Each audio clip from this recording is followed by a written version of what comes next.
Ask मुफ्ती तारिक मसूद। पाकिस्तान से किसी ने पूछा, मैंने पहले जानदार चीज़ों की पेंटिंग्स बनाई हुई थी, मगर अब हराम होने का पता चला तो हलाल पेंटिंग बनाना चाहती हूँ, लेकिन जो पहले बनाई हुई हैं इनका क्या करना चाहिए, और अगर इन गैर पता नहीं क्या लिखा हुआ ये लिख दिया जाए तो क्या इन पेंटिंग्स की माफ़ी मिल सकती है, और अगर किसी जानवर की पेंटिंग बनाकर इस पर गैरुल हय्या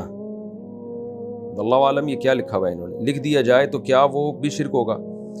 जानदार के चेहरे की जो आपने पेंटिंग बनाई है उसको मस्ख ही करना पड़ेगा, आइंदा भी ना बनाएं, और जो पहले बना चुकी हैं उनके चेहरों को आप मिटा दें, तो वरना क्योंकि नबी सल्लल्लाहु अलैहि वसल्लम ने तस्वीर के मिटाने का हुक्म दिया, बुखारी मुस्लिम की हदीस हैं।